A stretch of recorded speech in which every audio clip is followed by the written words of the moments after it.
Welcome to my channel.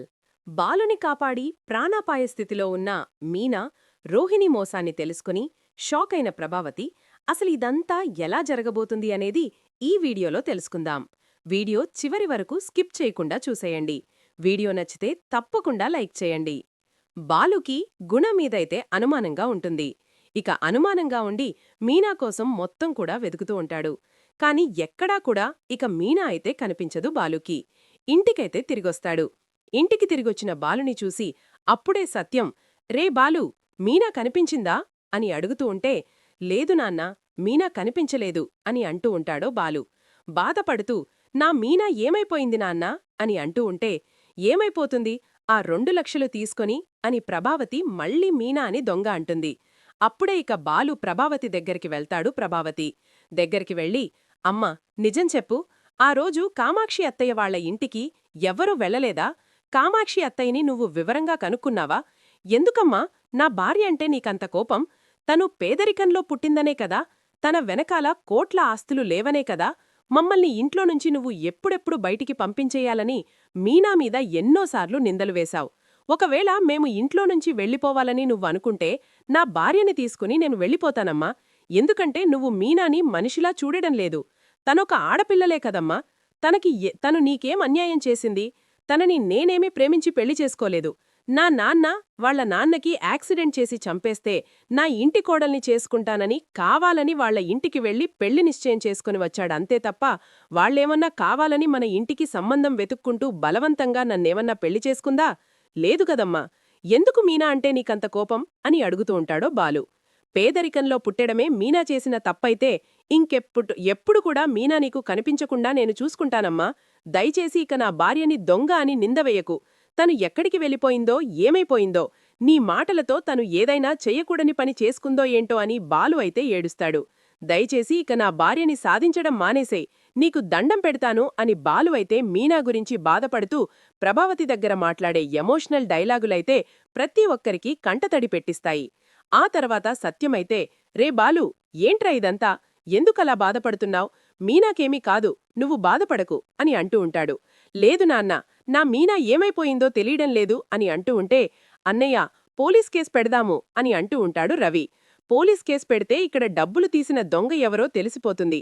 వదిన ఏమైపోయిందో వాళ్లు కూడా వెతుకుటారు అని అంటూ ఉంటాడు రవి. అప్పుడే ఇక రవి అలా అన్న తర్వాత అప్పుడే ఇంతలో ఇక పార్వతి అయితే, బాబు బాలు, మీనా ఎక్కడికి వెళ్ళిపోయింది అని అంటూ ఏడుస్తూ వస్తుంది. తెలియదత్తయ్యా అని అనంగాని, అసలు మీనా ఇంట్లో నుంచి వెళ్ళిపోవాల్సిన పరిస్థితి ఎందుకొచ్చింది బాబూ? ఏం జరిగింది అని అంటూ ఉంటే అప్పుడే ఇక శృతి అయితే, అది మీనా అని అత్తయ్య దొంగ అని అన్నారు, అందుకని మీనా అని జరిగిందంతా శృతి చెప్పడంతో అప్పుడే వదినా, నా కొడుకు తప్పు చేశాడంటే నేను ఒప్పుకుంటాను కాని మీనా మాత్రం అలాంటిది కాదు వదినా. మీనా ఆత్మవిశ్వాసం గలది. 1 రూపాయి కూడా తనది కాంది తన దగ్గర ఉంచుకోదు. తను 1 రూపాయి కూడా కష్టపడకుండా ఎప్పుడూ కూడా ఒకళ్ళ నుంచి ఆశించదు. అలాంటిది నా కూతురు. దయచేసి నా కూతురు మీద నిందలు వేయకండి వదినా అంటూ ఇక పార్వతి కూడా చాలా ఏడుస్తుంది. అత్తయ్యా, ఎందుకు మీరలా ఏడుస్తున్నారు? మీనా ఏం కాదు. మీనాకి నేనున్నాను కదా, నేను చూసుకుంటా. నేను మళ్ళీ మీనా కోసం వెళ్తాను. మీరిక్కడ ఉండొద్దు. మీరిక్కడ ఉంటే ఆవిడ ఆడదన్న విషయం కూడా మర్చిపోతుంది. మీరు పేదరికంలో పుట్టడమే మీరు చేసిన తప్పు అత్తయ్యా. పేదరికంలో పుట్టి ప్రభావతే ఇంటికి వియంకురాలవ్వడమే మీరు చేసిన పాపం. వెళ్ళిపోండత్తయ్యా, ఇక్కడ్నుంచి వెళ్ళిపోండి. ఆవిడ అనే మాటలు మనుషులకి తూటలాగా గుచ్చుకుంటున్నాయి. తను మనిషి కాదు, ఆవిడ ఒక డబ్బు మిషన్ అని అంటూ బాలు అయితే అంటూ ఉంటాడు ప్రభావతిని. ఇక బాలు మాటలతో ప్రభావతి అయితే ఇక అలా ఉండిపోతుంది షాకైపోతూ. ఇంట్లో ఫోను వదిలేసి కనీసం మీకు కూడా చెప్పకుండా తను ఎక్కడికి వెళ్ళిపోతుంది బాబూ? నాకేంటో భయంగా ఉంది అని అంటూ ఉంటుంది పార్వతి. భయపడకండత్తయ్యా, ఇక్కడ బాలు బ్రతికున్నాడంటే అక్కడ మీనా కూడా బ్రతికే ఉంటుంది. మా ఇద్దరు మనుషులు వేరే, మనసులొకటే, ప్రాణం ఒకటే. మీరేమీ బాధపడకండి అని అంటూ ఉంటాడు బాలు. అప్పుడే ఇక పార్వతి అయితే ఇక అక్కడ్నుంచి వెళ్ళిపోతుంది. ఇక బాలు కూడా మళ్లీ మీనాని వెతకడానికి ఇక వచ్చేస్తాడు. ఇక వాళ్ళిద్దరు బాధ చూసి రోహిణి అయితే గదిలోకి వెళ్ళి ఆ గుణతో చేతులు కలిపి, నేనేమన్నా తప్పు చేశానా? మీనాని కిడ్నాప్ చేశాడు ఆ గుణ. ఇప్పుడు మీనా గురించి బాలువాళ్ల అమ్మ పార్వతి బాధపడుతుంటే చూడలేకపోతున్నాను అని గురుకెలు అనుకుంటూ ఉంటుంది రోహిణి అయితే. అయినా ఇప్పుడు మీనా మాత్రం బయటికి వస్తే నా బండారమే కదా బయటపడిపోయేది. నేనిలా బాధపడుతున్నట్టు ఆలోచించకూడదు అని అనుకుంటూ ఉంటుంది మనసులో. తర్వాత మీనాని బాలు అయితే వెతుక్కుంటూ ఉండగా ఇంతలో బాలు దగ్గర ఉన్న మీనా ఫోన్కి ఫోన్ వస్తుంది. ఏంటమ్మా మీనా, పొద్దున్నే పువ్వులు తెమ్మన్నాను కదా, తేలేదేంటి ఇంకా అని అంటూ ఉంటుంది అవతలి వ్యక్తి. హలో, ఎవరమ్మా మీరు అని అడుగుతూ ఉంటాడో బాలు. బాబూ, మీరెవరు? మీనా కదా ఫోన్ నెంబరిది. మీనా లేదా అని అడుగుతూ ఉంటే, అది మీ అడ్రస్ ఎక్కడమ్మా? పువ్వులు నన్ను తీసుకురమ్మంది, నేనిస్తాను, నేను వాళ్ల ఆయన్ని అని అంటూ ఉంటాడో బాలు. అవునా అని ఫలానా అడ్రస్ అయితే చెప్తుంది. అయితే మీనా వాళ్లకి పువ్వులు ఇవ్వడానికి అదే వీధిలో నుంచి వెళ్ళి ఉంటుంది.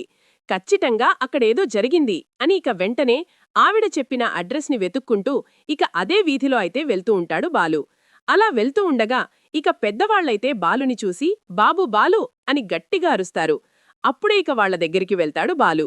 వాళ్ల దగ్గరికి వెళ్ళి ఇక బాలు అయితే అంటూ ఉంటాడు, ఏంటి తాత, ఏంటి పిలుస్తున్నారు అని అంటూ ఉంటే, బాబూ, మన మీనాని ఎవరో రౌడీలు కిడ్నాప్ చేశారు అని అనంగానే ఒక్కసారి షాక్ అయిపోతూ ఉంటాడు. ఏంటి తాత మీరు చెప్పేది? అవును బాబూ, మీనా పువ్వులు అమ్మడానికి ఇలా వస్తుంది. అప్పుడే ఇక మీనాని ఎవరో వ్యాన్లో వచ్చి బెదిరించి కిడ్నాప్ చేశారు. అదిగో మీనా బైక్ కూడా అక్కడే పడిపోయింది. మేము ఏమీ చేయలేకపోయాం. కాపాడాలని ముందుకు వెళ్లాం కాని వాళ్లు మమ్మల్ని కూడా పెద్దవాళ్లని చూడకుండా తోసేశారు బాబూ అని అంటూ ఉంటాడు బాలుతో. అప్పుడే ఇక బాలు అయితే మీనాని ఎటు తీసుకువెళ్లారు అని అడుగుతూ ఉంటాడు. ఇటే వెళ్లారు బాబూ అని అనంగానే మొత్తం కూడా బాలు వెతుక్కుంటూ వెళ్తాడు. ఎక్కడ కూడా ఇక మీనా జాడైతే తెలీదు. అప్పుడిక బాలు అయితే అలా వెతుక్కుంటూ వెళ్లగానే మీనా చీరకొంగు చిరిగిపోయిన ముక్క అయితే చీరముక్క తనపడుతుంది. అది చూసి, అంటే మీనాని ఇలాగే ఎవరో తీసుకువెళ్లారు, వాళ్లు ఇటువైపే వెళ్లారు ఖచ్చితంగా అని అనుకుంటూ బాలు వెతుక్కుంటూ ఉంటాడు. అలా వెతుక్కుంటూ ఉండగా అప్పుడే ఇక బాలుకి మళ్లీ గుణ అయితే ఫోన్ చేస్తాడు. గుణ ఫోన్ చేసి బాలుతో అంటూ ఉంటాడు, రేయ్, ఏంట్రా, నీ భార్య కోసం వెతుకుతున్నావా? నీ భార్య దొరకదు, నీ భార్యకి ఇదే ఆఖరి రోజు అని అంటూ ఉంటాడు. గుణ అయితే, రేయ్, నన్ను రెచ్చగొట్టి నీ భార్య ఎక్కడుందో నువ్వు తెలుసుకోవాలనుకుంటున్నావా? అంత ఈజీ ఏం కాదులేరా అని అంటూ ఉంటాడు గుణ. అనేసే ఫోన్ పెట్టేస్తాడు. ఇంతలో ఇంక గుణ దగ్గర పనిచేసే అతను, అన్నా, ఇప్పుడే వాటర్ అయిపోయిందన్నా, వాటర్ తీసుకొస్తాను అని అంటూ బయటికొస్తాడు. అలా బయటికొచ్చిన తర్వాత ఇక గుణ మనిషిని బాలు అయితే గుర్తుపడతాడు. బాలు గుర్తుపట్టి, వీడు గుణ మనిషిలా ఉన్నాడే అని వాణ్ణి ఫాలో అవుతూ ఉంటాడు. అప్పుడే అతను వాటర్ తీసుకుని వెళ్తాడు. తూ ఉంటే ఇక వెనకాలే ఇక బాలు కూడా అతనికి కనిపించకుండా ఫాలో అవుతూ అయితే వెళ్తాడు. అలా వెళ్ళిన తర్వాత అప్పుడే ఇక బాలుకి వాళ్ళెక్కడున్నారో మొత్తం కూడా తెలిసిపోతుంది. ఇక బాలు అయితే లోపలికి వెళ్తాడు. అలా లోపలికి వెళ్లేసరికి మీనా అయితే స్పృహ కోల్పోయి ఉంటుంది. మీనాని కట్లతో కట్టేసి ఉంచుతారు. అది చూసి ఇక బాలు అయితే మీనా అని అనుకుంటూ ఉంటాడు. ఇంతలో రౌడీలైతే మీనా దగ్గరికి వచ్చి, ఇదిగా మంచినీళ్లు అని మంచినీళ్ళైతే ఇస్తారు. ఇక్కడే గుదురుగా కూర్చో అంటూ పక్కకు వెళ్లి వాళ్ళు భోజనమైతే చేస్తూ ఉంటారు. అప్పుడే ఇక బాలు అయితే మీనా దగ్గరికి వెళ్తాడు. మీనా దగ్గరికి వెళ్లేసరికి బాలుని చూసి మీనా అయితే చాలా ఆనందపడుతూ ఉంటుంది. ఏవండి అని అంటూ దగ్గరికి వెళ్తుంది. దగ్గరికి ఇక రమ్మని పిలుస్తుంది. అప్పుడే ఇక బాలు వచ్చి, భయపడకు మీనా, నేనున్నాను కదా, నేను చూసుకుంటాను అని బాలు గబగబా మీనాకి కట్లిప్పేస్తూ ఉంటాడు. అప్పుడే ఇక బాలుని చూసిన రౌడీ అయితే ఇక గుణ దగ్గరికి వెళ్లి అంటూ ఉంటాడు, సార్, ఆ బాలు వచ్చేశాడు సార్, తన భార్య కట్లిప్పుతున్నాడు అని అనంగానే ఒక్కసారే దినేష్ షాక్ అయిపోతూ, ఇప్పుడేం చేద్దామన్నా, వాడు మనల్ని ఏం చేస్తాడో ఏంటో అని భయపడుతూ ఉంటాడు దినేష్. ఎందుకు నువ్వు భయపడుతున్నావో, అసలు వాడిని మాత్రం మనం బ్రతకనివ్వకూడదు. ఇక్కడిదాకా వచ్చాడు కదా, ఇక వాడు బయటికి వెళ్లడం, ఈ రోజుతో వాళ్ల మీద ఉన్న కోపం, ద్వేషం, పగ అన్నీ కూడా తీర్చుకుంటాను. ఆ బాలు మీనాని ఇక్కడే సమాధి చేస్తాను అని అంటూ ఉంటాడు గుణ అయితే. అప్పుడే ఇక దినేష్ అయితే, అవునన్నారు, చెప్పింది నిజమే, ఇక్కడే వాళ్ళిద్దరినీ కూడా చంపి సమాధి చేయి అని అంటూ ఉంటాడు గుణతో దినేష్ అయితే. ఇక బాలు అయితే మీనాని కట్లిప్పేసి ఇక వెళ్ళిపోతూ ఉంటాడు. అప్పుడే ఇక గుణ, దినేష్ ఇద్దరూ కూడా బాలునే ఆపుతారు.